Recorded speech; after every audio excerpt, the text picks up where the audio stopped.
بسم الله الرحمن الرحيم. الحمد لله رب العالمين، والصلاة والسلام على سيد الأنبياء والمرسلين محمد بن عبد الله الأمين وعلى آله وأصحابه وأزواجه وذرياته وأهل بيته وسلم تسليما كثيرا أما بعد. أعوذ بالله من الشيطان الرجيم. بسم الله الرحمن الرحيم. يا أيها الناس اتقوا ربكم الذي خلقكم من نفس واحدة وخلق منها زوجها وبث منهما رجالا كثيرا ونساء واتقوا الله الذي تساءلون به والأرحام إن الله كان عليكم رقيبا. صدق اللہ العلی العظیم. عزیز مہمانان اعظام، خاص طور پہ جناب سید شعیب خان صاحب، جنہوں نے اس تقریب کو زینت بخشنے میں اہم کردار ادا کیا. نکاح کی تقریب سے قبل یہ تقریب آپسی خاندان کے اجتماع کے تعلق سے ایک مبارک قدم ہے، جس کے اندر ہم یہ جاننا چاہتے ہیں کہ نکاح کی حیثیت کیا ہے. سماج میں نکاح کو آج کے وقت میں کس طریقے سے سمجھا جا رہا ہے، اور نکاح دراصل حقیقت پردے میں کیا تھا. تو سب سے پہلے جاننا چاہیے بغیر کسی تمہید کے کہ نکاح کیا ہے اور نکاح کا مقصد کیا ہوتا ہے. جناب محمد الرسول اللہ صلی اللہ علیہ وسلم نے بارہا فرمایا، یا معشر الشباب من استطاع الباء منکم فلیتزوجوا. کہا کہ ایک نوجوانوں کی جماعت ہو، نوجوان سے مخاطب کرتے ہوئے کہا کہ تم میں سے اگر کوئی شخص نکاح کی طاقت رکھتا ہے، قدرت رکھتا ہے، تو پھر اس کو چاہیے کہ وہ نکاح کر لے. کیوں کرے؟ اس لیے کہ یہ نکاح جو ہوتا ہے، یہ نگاہوں کی بد نظری سے انسان کو بچا لے جاتا ہے. غض البصر، انسان بد نظری کرتا ہے، ادھر ادھر تکتا ہے، تو اس سے محفوظ ہو جاتا ہے. دوسرے بتایا کہ یہ پاک دامنی کا سبب بنتا ہے. اور پھر کہا کہ جو شخص نکاح نہیں کر سکتا، اس کے پاس طاقت نہیں ہے، روپیہ پیسہ نہیں ہے، تو پھر اس کو چاہیے کہ وہ فلیصم، روزہ رکھے. اس لیے کہ خواہشات کو کاٹنے والی اگر کوئی چیز ہے تو وہ روزہ ہے. اب اس طفیل میں جانیے کہ نکاح کو قرآن نے بھی بہت اچھے انداز میں بتایا، وَأَنْكِحُوا الْأَيَامَ مِنْكُمْ، کہ تم میں جو شخص بے نکاح ہیں، جن کی شادیاں نہیں ہوئی ہیں، ان کی آپ شادی کرا دیں. اب شادی کیوں کرا دیں؟ اس لیے کہ یہ نکاح کا جو ایک کہہ سکتے ہیں کہ کانسیپٹ ہے، یا نکاح کی جو تقریب ہے، یہ انسان کی فطری تقاضے کی طرف رہنمائی کرتی ہے.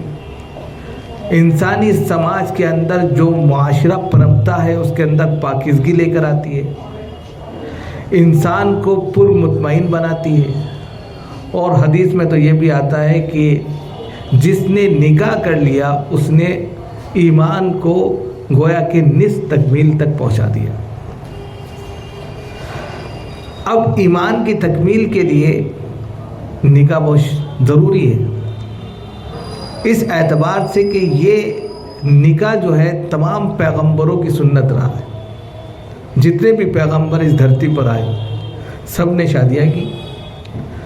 اور قرآن کریم میں بتایا گیا ہے کہ وَلَقَدْ أَرْسَلْنَا رُسُلًا مِّن قَبْلِكَ وَجَعَلْنَا أَزْوَاجًا وَذُرِّيَّةً، کہ ہم نے جتنے بھی پیغمبر تم سے پہلے، یعنی جناب محمد رسول اللہ صلی اللہ علیہ وسلم سے پہلے بھیجے اس دھرتی پر، سب کو ہم نے بیویاں اور بچے عطا کیے، نوازا۔ لہذا جناب محمد رسول اللہ صلی اللہ علیہ وسلم کی یہ سنت رہی ہے کہ آپ نکاح کریں۔ اسی لیے آپ نے کہا النکاح من سنتی فمن رغب عن سنتی فلیس منی، کہ نکاح میری سنت ہے، جس نے اس سے اعراض کیا وہ مجھ سے نہیں۔ تو یہ نکاح دراصل جناب محمد رسول اللہ صلی اللہ علیہ وسلم کی سنت رہا۔ اس سے پہلے کیا تھا کہ رہبانیت کا ایک تصور تھا۔ رہبانیت کیا ہے کہ دنیا سے کٹ کر چھٹ کر ایک کٹیا میں جا کر انسان زندگی گزارتا تھا۔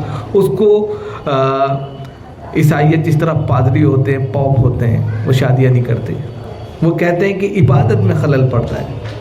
جناب محمد رسول اللہ صلی اللہ علیہ وسلم نے کہا کہ نہیں، نکاح ایمان کی تکمیل کا ذریعہ ہے، یہ نبیوں کی سنت ہے، یہ آپ کے عقیدے کو، آپ کی عبادت کو مکمل کرنے والا ہے، آپ کے ذہنی خلفشار کو پرسکونیت میں بدلنے والا ہے، معاشرے کی گندگی کو پاکیزگی سے بدلنے والا ہے۔ آپ خود دیکھیے کہ انسان فطری طور پر جو بنایا گیا ہے وہ کسی کی تسکین چاہتا ہے۔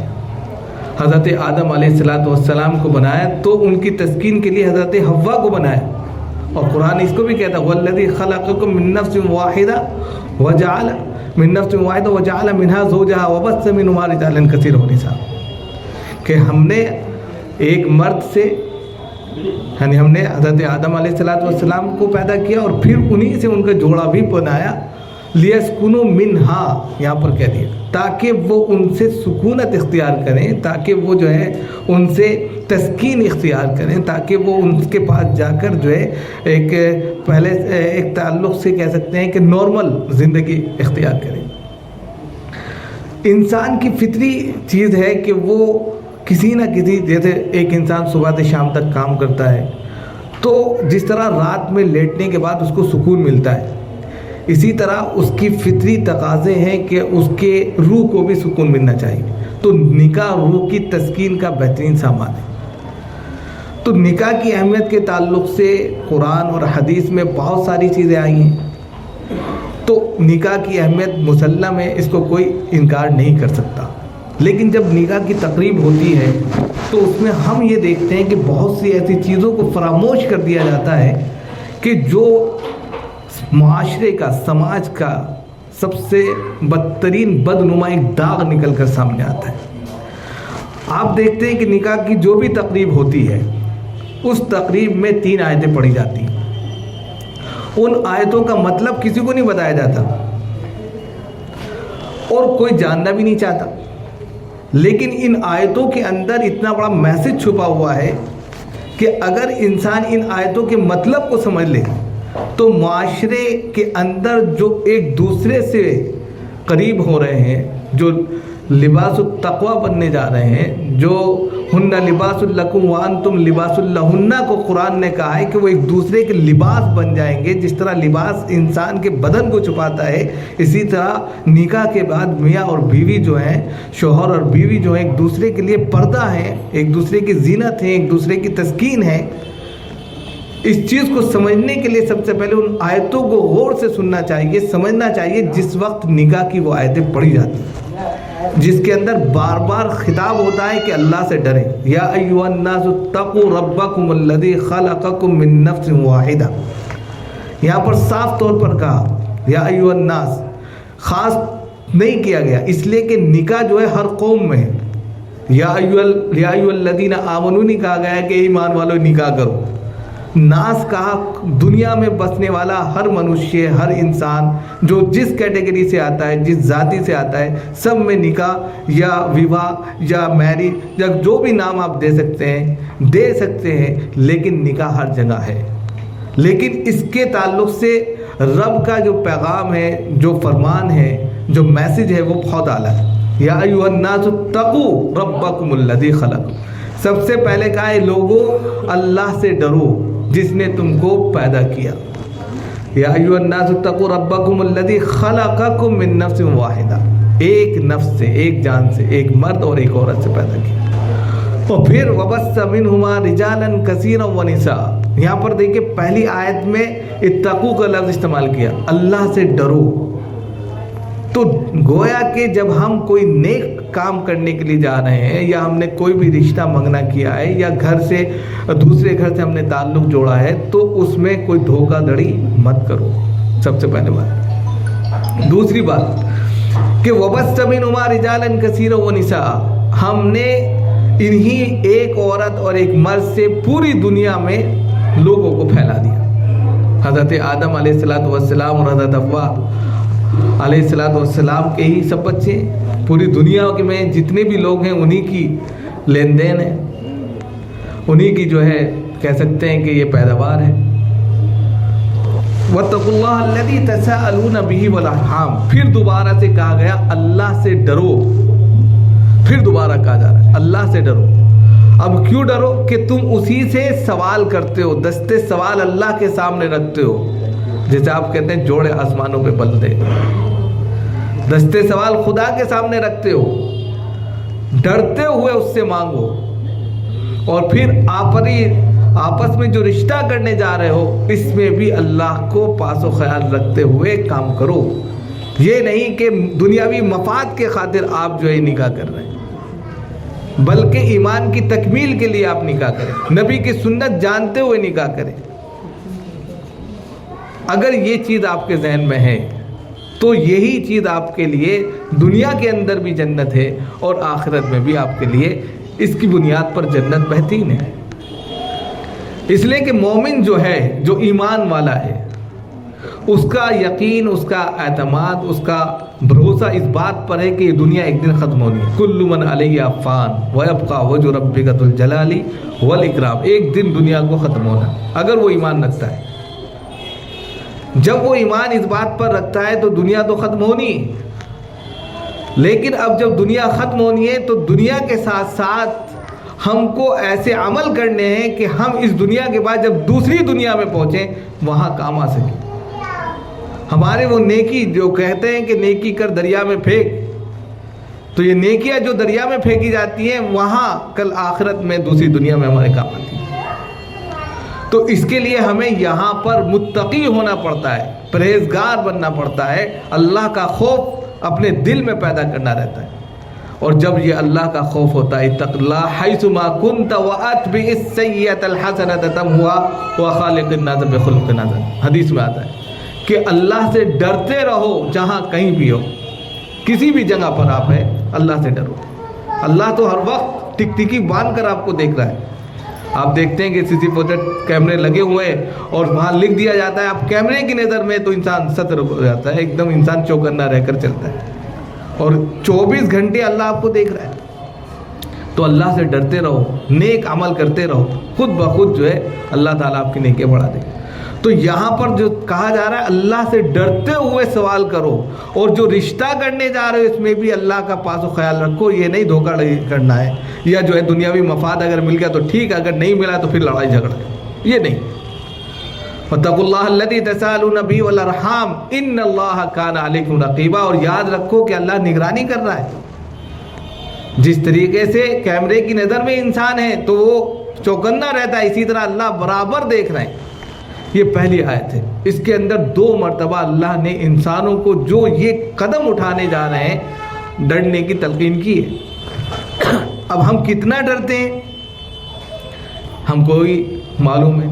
دوسری آیت جو پڑھی جاتی ہے اس کے اندر کہا جاتا ہے یا ایھا الناس اتقوا حق تقاتہ، یا ایھا الذین آمنوا اتقوا اللہ حق تقاتہ ولا تموتن الا وانتم مسلمون۔ یہاں پر ایمان کو خطاب کیا۔ یہ خطاب کیوں ہے؟ کیونکہ یہاں پر ایمان کا تقاضا اس بات کی طرف اشارہ کرتا ہے کہ اگر ایمان ہے تبھی وہ اللہ سے ڈر سکتا ہے۔ یا ایھا الذین آمنوا اتقوا اللہ، اے ایمان والو اللہ سے ڈرو، حق کا تقاتی، یہ بہت بڑی بات ہے۔ کہتے ہیں کہ جس وقت یہ آیتیں نازل ہوئیں، کہتے ہیں کہ اصحاب رسول صلی اللہ علیہ وسلم پریشان ہو گئے کہ حق کا تقاتی کو ہم ادا ہی نہیں کر سکتے، کہ اللہ سے جس طرح ڈرنے کا حق ہے اس طریقے سے اللہ سے ڈریے، کسی پر زیادتی نہ کیجیے، کسی کے ساتھ دھوکہ نہ کیجیے، کسی کے ساتھ جو ہے دنیاوی مفاد مت چاہیے، گھر کو سیاست کا اڈا نہ بنائیے، کسی کے خلاف پلاننگ نہ کیجیے. بہت ہی زیادہ ہر اعتبار سے یہاں پر کہہ دیا گیا. اور مزید جو ہے اپنے ایمان کا سودا نہ کیجیے. آپ کا ضمیر گوارا نہیں کر رہا ہے اور آپ وہ کام کر رہے ہیں. یہ ساری چیزیں اس کے اندر ہیں. اور خاص طور سے خواتین اس کے اندر شامل ہے کہ وہ جس طریقے سے ماحول میں اور جس ماحول کے ساتھ جس طریقے سے وہ اپنے گھر کو چلانا چاہتی ہیں، اگر ان کے خلاف چلا جائے تو یاد رکھیے اللہ سے ڈریے، انسانوں سے مت ڈریے. یا ایھا الذین آمنوا اتقوا اللہ حق تقاتہ، اللہ سے ڈرنے کا جیسا حق ہے اس طریقے سے آپ ڈریے. ولا تموتن الا وانتم مسلمون، اور ہر حال میں مسلمان رہیے. موت بھی آ جائے مسلمان، یہ نہیں کہ حالات بگڑ گئے، ابھی فراوانی ہے، اچھائیاں ہے، سب کچھ مل رہا ہے، اللہ رب العزت کی نعمتیں برس رہی ہیں تو آپ ٹھیک ہیں. خدا نخواستہ آزمائش آ گئی، حضرت ایوب کی طرح ساری چیزیں چلی گئیں، اب آپ پریشان ہو گئے، ایمان سے نکل گئے، کوئی اور چیز اختیار کر لی. یا اسی طرح جیسے ابھی ٹرین چلا تھا، بہت تیزی کے ساتھ میں لوگ مرتد ہونے لگے، مسلم لڑکیاں بہت تیزی کے ساتھ مرتد ہوئیں. ان کے لیے بھی یہ میسیج ہے کہ کسی بھی حالت میں، چاہے زندگی کس موڑ پر آپ کو لے کر چلی جائے، چاہے فراوانی ہو یا آزمائش ہو، ہر حال میں آپ کو اللہ رب العزت سے ڈرتے ہوئے اور ایمان پر رہتے ہوئے زندگی کو گزارنا ہے، کیونکہ آپ کا ایمان ہی آپ کو جنت تک لے کر جائے گا.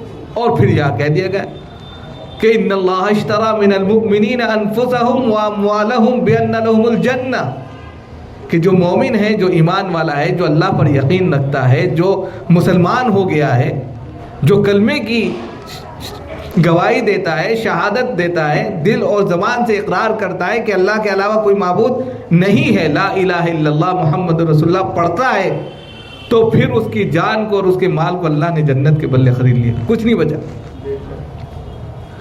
جب اس دنیا میں کچھ نہیں بچا، جنت اگر مل گئی، اگر ایمان رہا تب. اب اگر ایمان ہی نہیں ہے، کہتے ہیں کہ رائے کے دانے کے برابر، بہت ہی معمولی سی چیز ہوتی ہے، فَمَن يَعْمَلْ مِثْقَالَ ذَرَّةٍ خَيْرًا يَرَهُ، اگر معمولی چیز بھی آپ نے نیکی کی ہے اس کو بھی آپ کے سامنے دکھایا جائے گا. اور آج کے وقت میں تو اس چیز کو بہت آسانی کے ساتھ میں سمجھا جا سکتا ہے کہ آپ چھوٹی چھوٹی کلپ بنا لیتے ہیں، ہر چیز کو آپ اسکرین پر دیکھ سکتے ہیں. تو کل قیامت کے دن اللہ رب العزت ایک ایک چیز، ایک ایک کلپ، ایک ایک چپ نکال کر آپ کے سامنے رکھ دیں گے. کیا کیا، کیا کھویا، کیا پایا، سب کچھ آپ کے سامنے اسکرین پر چل رہا ہوگا. تو انسان جو خاص طور سے مسلمان ہے، جو ایمان والا ہے، اس کے لیے تو بالکل صاف طور پر کہہ دیا کہ اس کی جان، اس کا مال اس کا ہے ہی نہیں، وہ تو خرید لیا گیا، جنت کے بدلے خرید لیا گیا. لیکن جو ایمان والا، جیسے صحابہ اکرام رضوان اللہ تعالی علیہ مجمعین، ان کے سامنے جب اسلام آیا اور اسلام آنے کے بعد کتنی زیادہ مشکلات پیدا ہو گئیں، ان کو اپنا گھر چھوڑنا پڑا، ان کو ضلع وطن کیا گیا، ان کو مجبور کیا گیا کہ اپنے وطن سے ہجرت کریں، سب کچھ انہوں نے برداشت کیا. پھر اللہ کی فراوانی آ گئی، اور جب فراوانی آئی، اس قدر فراوانی آئی کہ وہ یہ شک میں پڑ گئے کہ کہیں ہمیں جنت کا بدلہ دنیا میں تو نہیں دے دیا گیا. تو انسان اگر اللہ والی زندگی، من کان للہ کان اللہ لہ، جو اللہ کا ہو گیا اللہ اس کا ہو جاتا ہے. اگر اللہ والی زندگی جیتا ہے تو دنیا بھی اس کو ملتی ہے اور آخرت بھی مل جاتی ہے. اور اگر وہ اللہ کو چھوڑ کر زندگی جی رہا ہے تو زندگی تو کٹ جائے گی، ایک نہ ایک دن کٹنی ہے. یہ تو پانی برف کی سلی کے معنی نہیں، زندگی دھیرے دھیرے گل رہی ہے، ختم ہو رہی ہے. ایک دن جس طرح پانی کی وہ سلی جو ہوتی ہے ختم ہو جاتی ہے، اسی طرح زندگی ختم ہو جائے گی، انسان کو پتہ نہیں چلے گا. اور کوئی شخص یہ نہیں کہہ سکتا کہ ہم جو بیٹھے ہیں، یہ جو سانس آ رہی ہے اور جا رہی ہے، اس کے بعد آئے گی یا نہیں آئے گی، کسی کو نہیں پتہ، کوئی دعویٰ نہیں کر سکتا. اب ایسے میں اگر ہم اللہ کو حاضر ناظر رکھتے ہوئے کوئی بھی معاملہ کرتے ہیں، کوئی بھی تقریب کرتے ہیں، کوئی بھی گھر کا فنکشن پروگرام کرتے ہیں، تو پھر اس میں اگر اللہ کو شامل کر لیتے ہیں، اس کے رسول کے فرمان کو شامل کر لیتے ہیں، ان کے طریقوں کو شامل کر لیتے ہیں، وہ چیز عبادت بن جاتی ہے. عبادت کوئی نمازی کا کانسیپٹ نہیں ہے کہ نماز پڑھیں گے تبھی عبادت بنے گی. ہر وہ کام جو نبی نے کیا اور ہم اس طریقے پر کرنے لگے تو وہ عبادت ہے. لقد کان لکم فی رسول اللہ اسوۃ حسنہ کہ نبی کی ذات جو ہے اسوہ ہے, نمونہ ہے, آئیڈیل ہے. ہم آج کے وقت میں آئیڈیل بالی ووڈ کے اسٹاروں کو مانتے ہیں, وہ جس طریقے سے فیشن کرتے ہیں اس پر ہم چلنے کی کوشش کرتے ہیں, لیکن نبی کو چھوڑ دیا, نبی کے طریقوں کو چھوڑ دیا, ان کی زندگی کو چھوڑ دیا. تو دنیا میں تو آپ نے مزے کر لیے, روشن خیال کہلا لیے, لیکن یاد رکھو کل قیامت میں اس 2 فٹ کے گڈھے کے اندر, قبر کے اندر جہاں روشنی نہیں ہوگی تو پھر وہ روشنی کے لیے کیا کریں گے آپ؟ انسان اپنی فیسلٹیز کے لیے ہر تگ و دو ہر کام کرتا ہے دنیا کے اندر, لیکن آخرت کو بھول جاتا ہے. ایسا کیوں؟ تو یہ جو ہمارا نکاح کا پروگرام ہوتا ہے, اس کے اندر ایمان کی تکمیل کا ایک بہترین ذریعہ ہوتا ہے. انسان غلط کاموں سے بچ جائے گا, غلط سوچ سے بچ جائے گا, غلط چیزوں سے بچ جائے گا, گندگی سے بچ جائے گا, خرابی سے بچ جائے گا, اور اس کے اندر جو ہے پرسکونیت آ جائے گی. اللہ کی عبادت کرنے میں اس کو مزہ آنے لگے گا. ورنہ جس کا نکاح نہیں ہوتا اسی طرح خیالوں میں کھوئے رہتے ہیں. تیسری آیت جو پڑھی جاتی ہے اس آیت کے اندر بھی بہت بڑا میسج ہے. یا ایھا الذین آمنوا اتقوا اللہ وقولوا قولا سدیدا یصلح لکم اعمالکم ویغفر لکم ذنوبکم ومن یطع اللہ ورسولہ فقد فاز فوزا عظیما. یہ بھی بہت اہم بات ہے. یہاں پر بھی ایمان والوں کو خطاب کیا, یا ایھا الذین آمنوا اتقوا اللہ وقولوا قولا سدیدا. آج کے وقت میں آپ دیکھتے ہیں کہ دھوکہ دھڑی بہت زیادہ عام ہے, اور خاص طور سے ایسے موقع پر ہوتا کچھ ہے, دکھاتے کچھ ہیں, اور نکاح ہو گیا. یہاں کہا گیا کہ ایمان والو اللہ سے ڈرو, اور ڈرنے کے ساتھ ساتھ صحیح صاف ستھری بات کرو, لپیٹ میں نہ رکھو. قولوا قولا سدیدا. اور جب آپ صاف ستھرا معاملہ رکھیں گے, صرف اسی میں نہیں کہا گیا کہ نکاح کے تعلق سے صاف ستھرا معاملہ رکھو, زندگی کے ہر اس معاملے میں جو آپ معاملہ کرنے جا رہے ہیں ایک دوسرے کے ساتھ وہ بالکل کلیئر ہونا چاہیے, دھوکہ نہیں ہونا چاہیے. یصلح لکم اعمالکم, تو اللہ تعالیٰ اس کے بدلے میں کیا کرے گا, تمہارے عمل کو اور اچھا بنا دے گا. یعنی کہ تمہارے جو بھی کام ہوں گے, جو بھی تم خیرات کرتے ہو, جو بھی تم عبادت کرتے ہو, جو بھی تم اللہ کو یاد کرتے ہو, مزید اس کو اچھا کر دے گا, آپ کا دل اور لگنے لگے گا. یصلح لکم اعمالکم ویغفر لکم ذنوبکم, اور نتیجہ کیا نکلے گا کہ تمہارے جتنے گناہ ہوں گے سب کو معاف کر دے گا. اور انسان گناہوں کا پتلا ہے, نہ جانے صبح سے شام تک کتنے گناہ ہو جاتے ہیں, انسان کو پتہ نہیں چلتا. جناب محمد رسول اللہ صلی اللہ علیہ وسلم نے خود کہا کہ میں صبح سے شام تک 70 یا 100 مرتبہ استغفار پڑھتا ہوں. ہم کو بھی چاہیے کہ پڑھیں, نہ جانے کتنے گناہ ہم سے سرزد ہو گئے. اور نبی کی ذات تو ما تقدم من ذنب وما تاخر ہے کہ ان کے اگلے اور پچھلے گناہ سب معاف ہیں, اس کے باوجود وہ جو ہے 100 مرتبہ 70 مرتبہ استغفار کر رہے ہیں. یعنی ڈر ہے اسی کے تو لیے کر رہے ہیں. یہ الگ بات ہے کہ وہ شکرانے کے طور پر کرتے تھے, لیکن ہم سے تو سرزد ہو رہے ہیں. تو ہمارے لیے ضروری یہی ہے کہ ہم چلتے پھرتے ایک تسبیح درود پاک کی, ایک تسبیح استغفار کی ضرور پڑھیں. اس سے کیا ہوگا, ہمارے گناہ سب کے سب معاف ہوتے چلے جائیں گے, اور جب معاف ہوں گے تو ہلکا محسوس کریں گے, اور پھر عبادت میں مزہ آنے لگے گا. پھر ہم جو کام کریں گے اللہ کے لیے کریں گے, ہم جو زندگی جئیں گے اللہ والی زندگی جئیں گے, ہم جو بھی عمل کرنا جائیں گے وہ رسول صلی اللہ علیہ وسلم اس سے خوش ہوں گے. اور یہ چیز اگر ہو گئی تو دنیا بھی کامیاب ہے اور آخرت بھی کامیاب ہے. دنیا تو ایک دن ختم ہونی ہے, کل نفس ذائقۃ الموت, ہر شخص کو جو ہے موت کا مزہ چکھنا ہے.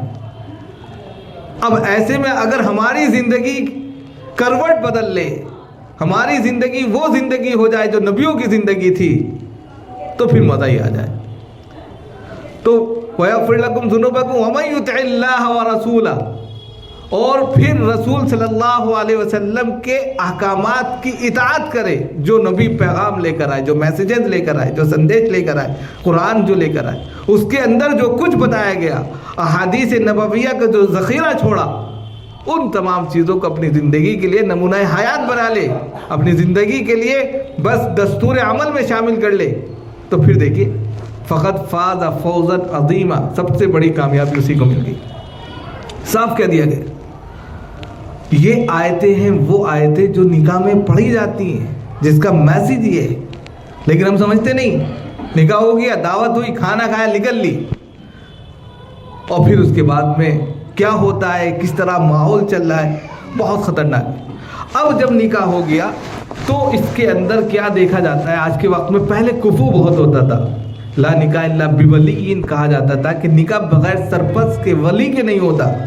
آج کے وقت میں عجیب و غریب ماحول بنتا جا رہا ہے کہ انسان محبت کی شادیاں کر رہا ہے، یا اپنے طور پر کسی بھی مذہب میں جا کے، کسی بھی کاسٹ میں جا کے شادی کر لے رہا ہے.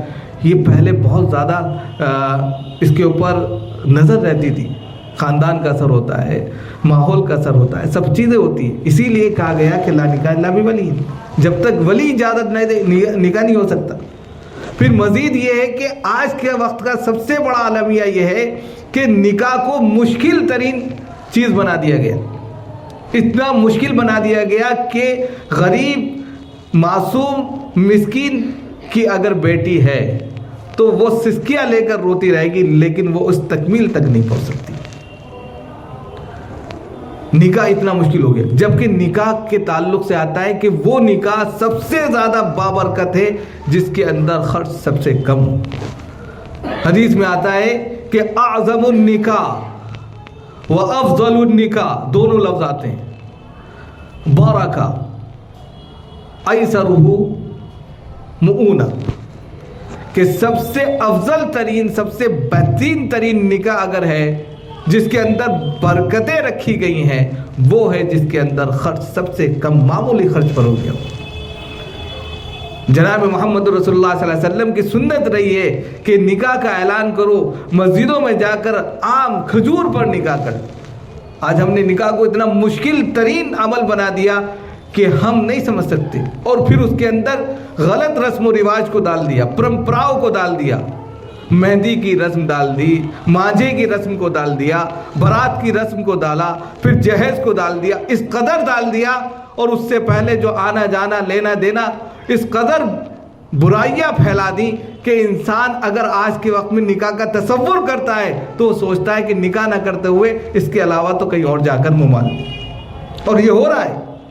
آج کے وقت میں نکاح اتنا مشکل ہو گیا، اتنا مشکل ہو گیا کہ انسان زنا کی طرف بڑھ جاتا ہے. جناب محمد رسول اللہ صلی اللہ علیہ وسلم نے کہا نکاح کو آسان بناؤ. نکاح میں کوئی مشکل نہیں ہے. لڑکیوں کے اوپر، لڑکی والوں کے اوپر کوئی زور زبردستی ہے ہی نہیں. آپ کو ایک واقعہ سناتے ہیں. عبد الرحمن بن عوف مدینہ المنورہ ہجرت کر کے پہنچے اور انہوں نے پنیر کا کام شروع کیا، اور بہت جلدی وہ مدینے کے سب سے امیر ترین لوگوں میں شامل ہو گئے. انہی کے لیے قرآن میں لن تنالوا البر حتى تنفقوا مما تحبون والی آیت نازل ہوئی. کہتے ہیں کہ جس وقت ان کا انتقال ہوا انہوں نے اس قدر سونا چھوڑا کہ آری سے کاٹ کاٹ کر ان کے ورثاء کو دیا گیا. اتنا زیادہ انہوں نے دولت چھوڑی. لیکن اتنا بڑا انسان جب اپنی شادی کرتا ہے تو جناب محمد رسول اللہ صلی اللہ علیہ وسلم کو بھی نہیں بلاتا. اب بتائیے آج کے وقت میں ہمارے پاس دو پیسے آ جائیں، اگر ہم نے فلاں منتری کو نہیں بلایا تو کہیں گا بھائی یار کچھ نہیں کیا. ہم بڑائیاں مارنے لگتے ہیں، شیخیاں بگاڑنے لگتے ہیں، ہم دوسرے کے اوپر زور ڈالنے لگتے ہیں کہ بھائی ہمارے اتنے آدمی آنے. غلط ہے یہ طریقہ، رسول کا طریقہ نہیں ہے. حضرت عبد الرحمن بن عوف جو مدینے کے سب سے بڑے مالداروں میں آتے تھے، جنہوں نے بیحا کا باغ بھی اسی طریقے سے جو ہے صدقہ کر دیا تھا، جن کے تعلق سے خود عشرائے مبشرہ میں وہ شمار کیے جاتے ہیں، انہوں نے جس وقت نکاح کیا تو جناب محمد رسول اللہ صلی اللہ علیہ وسلم کو بھی نہیں پوچھا. کتنی سادگی سے نکاح کیا، کوئی اعلان نہیں، بس جا کر ایک نکاح کر لیا. اور پھر پتہ کیسے چلا کہ اس وقت ایک خوشبو، ایک کہہ سکتے ہیں کہ رنگ ہوتا تھا جس میں جو خواتین لگاتی تھی وہ ان کے اوپر آ گیا. تو آپ صلی اللہ علیہ وسلم نے کہا کیا نکاح کر لیا؟ تو انہوں نے کہا جی اللہ کے رسول صلی اللہ علیہ وسلم کل میں نے نکاح کر لیا. تو آپ نے تب کہا کہ عبد الرحمن نکاح کر لیا، بہت مبارک ہو، ولیمہ ضرور کرنا، چاہے ایک بکری سے ولیمہ کرو. کتنا آسان نکاح. کسی کو کوئی برا نہیں لگا، مجھے کیوں نہیں بلایا، کوئی سوال نہیں ہے، کوئی برات کا تصور نہیں ہے یہاں پر، کوئی جہیز کا تصور نہیں ہے یہاں پر، کچھ بھی نہیں ہے یہاں پر. نکاح خاموشی سے جا کر کر لیا. کتنا آسان نکاح. اور یہ وہ شخص کر رہا جو سپر پاور ہے اس وقت کا. آج کے وقت میں ہمارے پاس 2 پیسے ہو جاتے ہیں تو 500 کروڑ کی شادی ہو رہی ہے, 100 کروڑ کی شادی ہو رہی ہے. تاج ہوٹل میں کھانا چل رہا ہے, 3-3 ہزار کی ایک پلیٹ جا رہی ہے. فضول خرچیاں حد سے زیادہ ہو رہی ہیں. کس پر بوجھ جا رہا ہے؟ لڑکی کا جو باپ ہوتے ہیں وہ پوری زندگی کماتے ہیں اور ایک رات میں وہ ساری اڑ جاتی ہے. ہم نے کتنی محفلوں میں جانے کے اتفاق ہوا, 25-25 لاکھ روپے لے کر ایک رات کی رونق کے لیے انہوں نے شادیاں کی اور وہ شادی آگے نہیں چلی. اور پھر ایک اور المیہ یہاں پر آ جاتا ہے کہ ہم جتنی زیادہ مشکلات کے ساتھ شادی کرتے ہیں اس میں آزمائشیں زیادہ آ جاتی ہیں. جتنے تکلفات ہم اختیار کرتے ہیں اس میں اور زیادہ آزمائشیں آ جاتی ہیں. اور آج کے وقت میں ایک المیہ یہ ہے کہ لڑکے تو پڑھتے ہی نہیں ہیں, لڑکیاں پڑھ رہی ہیں. رشتے نہیں آ رہے تو جاؤ کالج میں چلے جاؤ, پڑھ رہے ہیں, ایم اے کر لیا, بی اے کر لیا, پی ایچ ڈی کر لیا, سب کچھ کر لیا. اور لکھنؤ کا آنکڑا تو یہ ہے کہ 70 سے 75% لوگ ایسے ہیں جن کی شادی نہیں ہوئی. میرے پاس ایسے میسیجز آتے ہیں کہ کمشنر, ڈپٹی کمشنر ہے, ان کی 2 بیٹیاں, دونوں کی دونوں بیٹی ہے, 40 سے 45 کی عمر ہو رہی, نہیں کر پائے, پیسے کی کمی نہیں. تو یہ کس بات کی علامت ہے؟ کہ ہم نے زیادہ پڑھ لیا ہے, ہمارے لیول کا اب کوئی ملے تو ملے, اب وہ ملتا ہی نہیں. اور جب وہ ملتا نہیں ہے اس کے نتیجے میں پھر جو ہے طلاق اور خلا کی باتیں آنے لگتی ہیں. ہم ان کے ساتھ زندگی نہیں گزار سکتے. ارے نکاح تو ایک دوسرے کی تسکین کا ذریعہ تھا, نکاح تو ایمان کی تکمیل کا ذریعہ تھا. اس کو بھلا کر آپ جو ہے ان کے ساتھ میں نہیں رہ سکتے, اس کا کوئی کانسیپٹ ہی نہیں تھا. وہ تو ایک دوسرے کے خاندانوں کو آپس میں ملا کر پریم اور پیار اور محبت سے رہنے کا ذریعہ تھا, سماج کے اندر گندگی کو ہٹا کر پاکیزگی لانے کا ذریعہ تھا. لیکن ہم پھر گندگی کی طرف بڑھ رہے ہیں. اگر ہم شروعات کریں, ہم سب بیٹھیں الگ الگ خاندانوں میں جا کر, اگر ہم آسانی کے ساتھ میں اعلان کر دیں مسجد میں بھائی نکاح ہوگا, چھواروں پر نکاح کر لیں, جو ہے کھجوروں پر نکاح کر لیں, ہم لڑکی والوں سے کچھ نہیں لیں گے, پھر دیکھیے تبدیلی آئی. اور یہ دعائیں ان معصوم بچیوں کی ملیں گی آپ کو جو گھروں میں سسکتی ہیں. جب بارات نکلتی ہے آپ دیکھتے ہوں گے ان معصوم بچیوں پر کیا آرا چلتا ہوگا, کیا چھری چلتی ہوگی ان کے دلوں پر, جو پیسے نہیں رکھتے, جن کے والدین کے پاس جو ہے کوئی ان کا بیک گراؤنڈ نہیں. بہت سوچنے کی بات ہے یہاں پر. تو اس لیے نکاح کو بہت ہی آسان بنائیں. جتنا آسان نکاح بنے گا اتنا ہی زیادہ فائدہ ہوگا, اور جتنا آسانی کے ساتھ میں آپ نکاح کو کریں گے اس سے زیادہ برکتیں آئیں گی. اور نکاح سے اللہ رب العزت خود بخود اس کے روزی کے انتظامات کر دیتے ہیں. ایسا نہیں ہے کہ نکاح کریں گے تو کہاں سے کھلائیں گے, ایسا کچھ بھی نہیں ہے اسلام میں. اس لیے کہ روزی کا رزاق وَيَرْزُقُ مِنْ حَيْثُ لَا يَحْتَسِبُ, ایسی جگہ سے اللہ روزی دے گا تصور نہیں کر سکتے آپ. انسان نہیں دے رہا ہے روزی کہ پگار روک لی, تنخواہ نہیں دی, نہیں, اللہ بے شمار دے رہا ہے, اس کے خزانے میں کمی نہیں ہے. ہمارا یقین یہ ہونا چاہیے. اس لیے یہاں پر اس چیز کو بھی سمجھنا چاہیے کہ ایک تو کفو کا بہت اہم خیال رکھنا چاہیے. کفو برابری, عمر کی برابری ہوتی ہے, تعلیم کی برابری ہوتی ہے, خاندان کی برابری ہوتی ہے, اور اسی طریقے سے ذات برادری کی برابری ہوتی ہے. اونچ نیچ میں بہت زیادہ ہو جانے سے پھر جو ہے اختلاف بڑھتا ہے, اور نتیجہ یہ ہوتا ہے کہ لڑائیوں تک نوبت ہو جاتی ہے, اور پھر جو ہے انسان جو ہے پیسہ برباد سب کچھ خراب ہوتا ہے. ہم نے ایسے ایسے خاندان دیکھے, جانے کا اتفاق ہوتا ہے, بہت ایسی جگہ گئے کہ انسان 25-50 لاکھ روپے لگا کر شادی کر رہا ہے اور وہ سکسیس نہیں ہو رہی. تو یہ بربادی ہے, کیونکہ ہم نے نبی کے طریقوں کو چھوڑ دیا. اگر ہم آج یہ طے کر لیں کہ اب جو بھی ہم, خاص طور سے نوجوانوں سے میں کہوں گا کہ اگر یہ طے کر لیں کہ ہم بالکل سادگی کے ساتھ نکاح کریں گے, اس میں 1 روپیہ خرچ نہیں کریں گے لڑکے کے والدین کی طرف سے, لڑکی کے والدین کے اوپر کوئی زور زبردستی نہیں ہوگی, تو دیکھیے گا اللہ رب العزت کیسے آپ کو نوازے. یہ یقین ہونا چاہیے. اور پھر اس میں ایک مہر کا مسئلہ آتا ہے. مہر کا بہت اہم مسئلہ ہے. آج کے وقت میں ہم جانے کا اتفاق ہوتا ہے, جہیز کے نام پر بہت زیادہ پیسہ, بائک بھی چاہیے ان کو, گاڑی بھی چاہیے, اور جہاں مہر کی بات آتی ہے تو صاف سن جاتا ہے. جناب محمد رسول اللہ صلی اللہ علیہ وسلم نے اپنی تمام ازواج مطہرات کا اور حضرت فاطمہ کا جو مہر رکھا وہ 500 درہم رکھا ہے، اور 500 درہم کی اس وقت جو مالیت ہے 1 لاکھ سے ادھک ہوتی ہے، لیکن ہم جو ہے 786 روپے، 5000 روپے، 2500 روپے، یہ کوئی مہر ہے؟ وہ اس کا حق ہے لڑکی کا، اس کو دینا ہے، لیکن ہم یہاں ڈنڈی مار دیتے ہیں، لیکن ہم کو گاڑی چاہیے، اور پھر اسی میں پھر اختلاف ہوتا ہے، یہاں پر بھی اختلاف ہو جاتا ہے، پھر موضوع اور مطلب کے مطابق اگر سامان نہیں ملا تو پھر انسان جو ہے بہت زیادہ پریشان ہوتا ہے۔ تو یہ ساری چیزیں ایسی ہیں جو سماج میں بگاڑ کا سبب بن رہی ہیں۔ اگر ہم ان تمام چیزوں کو چھوڑ کر ایک اچھے طریقے پر حضرت عبد الرحمن بن عوف والا نکاح شروع کر دیں تو پھر دیکھیں کتنی تبدیلی آتی ہے، ہر گھر میں شہنائی بجتی ہوئی نظر آئے گی، ہر گھر کی بچی پرسکون زندگی گزارے گی، اور ایمان جو انسان کا سب سے اہم ذریعہ ہے وہ تکمیل تک پہنچے گا، اور پھر جو ہے انسان کو عبادت کرنے میں مزہ آئے گا، اور دنیا جو ایک آزمائش کی بھٹی ہے یہاں سے نکل کر انسان ایک اچھی جگہ پہنچے گا۔ اللہ تعالی ہم سب کو عمل کی توفیق عطا فرمائے۔